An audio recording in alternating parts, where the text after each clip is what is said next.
Hi everyone, thanks for coming. I'm Bobby Lane. I'm the CEO of Factotum, which is a multidisciplinary practice that works with fast-growing, owner-managed entrepreneurial businesses and helps them grow and develop their companies. So I'm going to talk today about the 10 key things that businesses need to be thinking about and putting into action right now. Number one, the key point, the one you must focus on, is preparing a forecast for your business. You have to, at this current time, produce a forecast that's going to demonstrate what you need for the next 3 months at least for your company.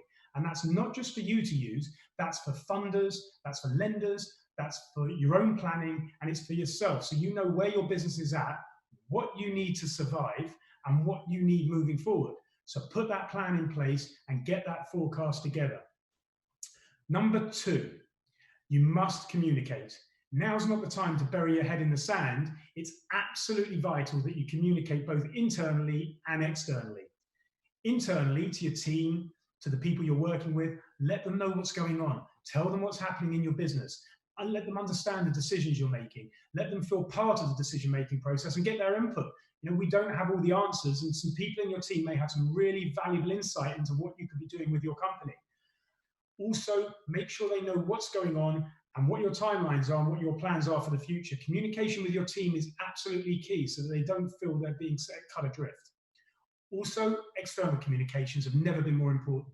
To your customers, to your stakeholders, to people that have an interest in your business, let them know you're okay, let them know what you're doing, let them know what products you have available, let them know what services you may be providing in this current period.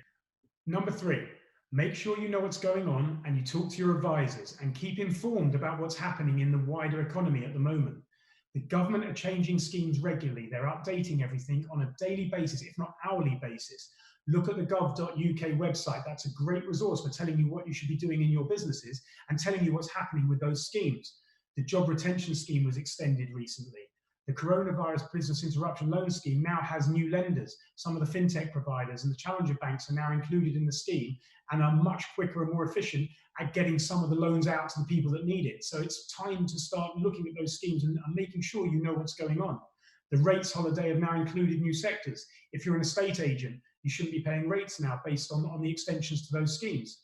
Have you got the grants? If you were due a grant, have you got it from your local council? Make sure you know what you were meant to get, who you're meant to call, and how you're meant to deal with it. Can you pay your VAT at the moment? Remember, if you can't, you're able to defer it to the end of June.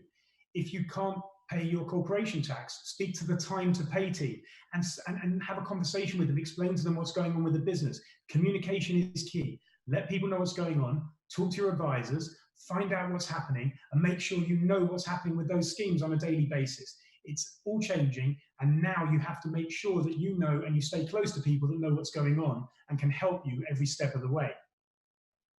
Number four, think about your costs and think about how you can cut them creatively. If you've got a big rent bill and you need to have a conversation with your landlord, you've also got to think about it from their perspective.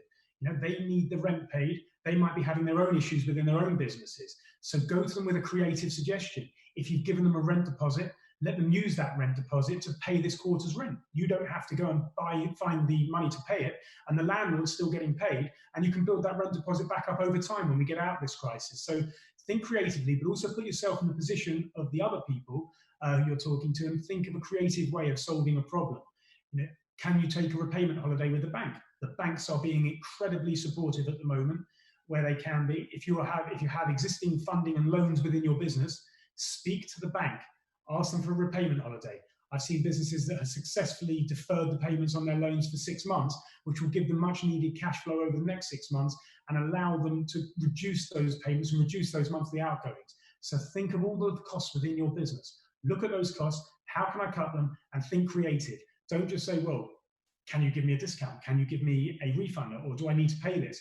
Think if there's a creative way of dealing with those costs and how can you reduce them. Number five. This one's absolutely critical. I've been speaking to many HR providers over the last few months and legal providers, and one thing they're all saying is that many businesses have been using this as an excuse to make certain decisions, get rid of certain staff, cut some costs, deal with customers or suppliers in a different way. Remember, the normal laws, the normal rules still apply. Employment laws still apply. The rules of business and contract law, it all still applies. You cannot use this as an example, as an excuse to go and make some changes that you wouldn't do in a normal course of business. You need to be very careful, because what you don't want to do is come out of this crisis into the future and have a whole host of issues and a whole host of claims because of the way you've handled certain situations. So make sure that when you're making those decisions, you remember that the rules still apply, normal laws still apply, and you have to make the right decision at the right time and handle it in the right way.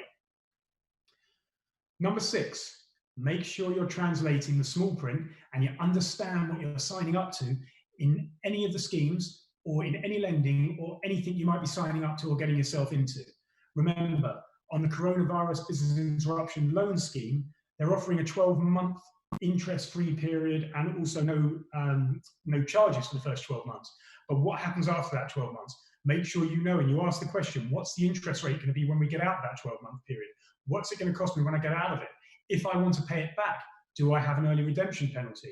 Is it going to cost me a large percentage of the loan? I've seen recent situations where there's a 5% of the loan value as an early redemption penalty on one of the loans. So make sure you know what you're signing up to. Make sure you know what you're getting into, and make sure you understand everything that you're signing. In addition, a lot of the income is going to be taxable. So the income you're receiving from some of the grants, we believe at the moment is going to be taxable. So make sure you recognize that and you put away a percentage of that to cover the tax bill if you're making profits. Number 7, make sure you protect your future ability to raise funding.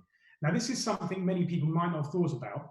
If you're taking credit holidays, whether it's personal, you're taking a holiday on your mortgage, or you're taking a holiday on the business loans, as I suggested before, make sure when you speak to the bank or you speak to your lender, this isn't going to affect you moving forward, whether it's your business or you personally. If it's going to affect you by affecting your credit rating, because they're put down as a underpayment or a non-payment of your loan or a late payment, that could really affect your credit rating personally and can have serious long-term repercussions for your business and you personally. So make sure you know if what you're signing up to could have adverse effects on your credit rating, but also, do you really need the money? Go back to point 1. When you've done your forecast of what you need, what are the cash requirements? What do I need for my business to make it successful and succeed and get through this crisis and make sure I can trade out the other side? When you know what that number is, make sure you really need it. Sensitize that analysis, look at if you need it. If you don't need it, don't take it, because when you get out the other side and you want to raise some other funding, it might affect the capacity you can for raising that funding, or going to a lender and saying, look, I want to raise some more finance when you've got other borrowings in place. So don't knee-jerk, think about what you need and make sure you actually physically need it before you take it into the business. Number 8, this is one of my favorites, and it's something that I've been speaking to clients about for the last 25 years. It's my 24-hour rule. It's the don't make a knee-jerk decision and wait 24 hours rule. When you have a decision to make, it's very easy as an entrepreneur and a business is moving quickly and you've got loads of decisions to make a very, very quick decision, something very quickly that may have serious effects for your business and you haven't thought it through. Don't knee-jerk. If it's a serious decision you have to make, give yourself 24 hours, sleep on it. Speak to other people within the business, speak to your team, speak to the other directors, speak to your advisors, speak to your bank. Make sure before you're making those decisions, you're making it on an informed basis with the right information and it's not a knee-jerk reaction. Give yourself 24 hours before you make those decisions and you won't regret it. Number 9, you must guard against cyber fraud. We are currently seeing huge increases in the potential implications of cyber fraud, cyber terrorism, and people taking advantage of this current situation. There's a lot of nervousness around the HMRC schemes where HMRC are contacting the self-employed or businesses, where this could be open to abuse with people pretending to be HMRC, contacting businesses and asking them for confidential information.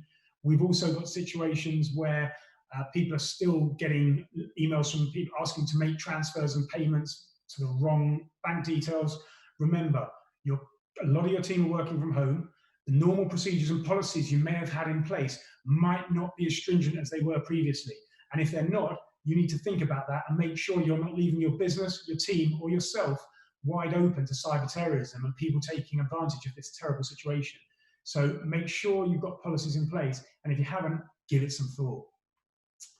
Number 10, Goes back to communication again. Have you spoken to your insurance company about what you're doing? If you're now working from home, you may have given some equipment to your staff from the office and they're now working from home. Is that still covered under your insurance policy, or is it meant to be covered under their insurance policy? Is your cyber terrorism policy, if you have one, still covering the fact that your business and your workforce is spread out and working from home? Have you told your insurance company that you're working from home? Because you might have a requirement to go and visit the premises to make sure they're secure, to make sure that there's no issues, and you may have to go and visit. Speak to your insurance company, communicate with them, tell them what you're doing, and make sure that you're not contributing any of your insurance policies, because you want to make sure that you'll be able to claim in the horrible event that there is a situation that you need to claim for. So, some of the big things: make sure you're planning. Plan for your business, know what you need, communicate internally, externally, whether that's your insurance provider, your team, your clients, communicating through social media, communicating however that may be. And make sure you're not making knee-jerk decisions and putting things in place that could affect your business in the future when we get out of this crisis. I'm Bobby Lane. Thanks for listening. And if you've got any questions, please contact me. My details are on the video and attached to this. It'd be great to hear from you, your thoughts, your ideas, or anything you might want to talk about. Thanks again.